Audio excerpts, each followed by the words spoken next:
Hi friends, ఈరోజైతే మనం ఉన్నతి ట్రైనింగ్లో నేర్చుకున్న తర్వాత మనం టీచర్ డైరీ ఎలా రాయాలి అని అనుకుంటే ఈ వీడియో చూడండి. నా వీడియోని ఫస్ట్ టైం చూస్తున్న వాళ్ళు సబ్స్క్రైబ్ చేయండి, లైక్ చేయండి. ఫస్ట్ ఏంటంటే ఇది ఉన్నతి టీచర్స్ డైరీ పర్పస్లో ఉన్నటువంటిది. Name of the teacher, address అనేది ఇలా ఉంటుంది. నెక్స్ట్ ఓపెన్ చేసి చూస్తే ఫస్ట్ ఇది బయోసైన్స్ సబ్జెక్టు. అయితే ఇక్కడ పీరియడ్ చూసుకున్నట్టయితే మనకు యాజ్ పర్ టైం టేబుల్ ప్రకారంగా రాసుకోవాలి. ఈ తర్వాత class, lesson unit, teaching period or practice period, number in lesson, తర్వాత కాన్సెప్ట్స్లో teaching points, practice points, remarks అనేటివి ఉన్నాయి.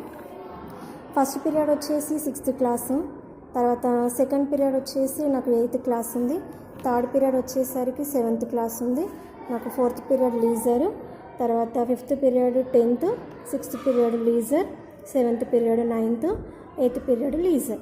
సో నేను లెసన్ ఏం తీసుకున్నానంటే 6thలో 9th చాప్టర్ అయినటువంటి ప్లాంట్స్, పార్ట్స్ అండ్ ఫంక్షన్స్ అని పార్ట్ 2 సెక్షన్లో ఫస్ట్ చాప్టర్. నెక్స్ట్ ఇక్కడ 8th క్లాస్, ఇది 7th, 10th, 9th.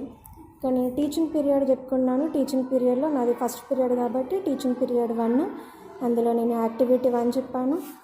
తర్వాత 8th క్లాస్ కూడా టీచింగ్ పీరియడ్ 1, 9th క్లాస్లో కూడా టీచింగ్ పీరియడ్ 1, 10th వచ్చేసరికి నాది టీచింగ్ పీరియడ్ 4, తర్వాత 9th వచ్చేసరికి టీచింగ్ పీరియడ్ 1.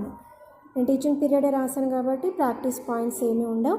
రిమార్క్స్ కూడా ఏమన్నా ఉంటే రాయాలి, లేదంటే నో, ఏం లేదు.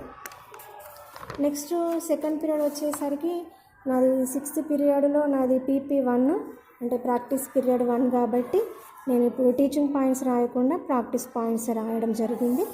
నెక్స్ట్ 8th క్లాస్లో నాది టీచింగ్ పీరియడే, తర్వాత 7th కూడా టీచింగ్ పీరియడే, 10th టీచింగ్ పీరియడే.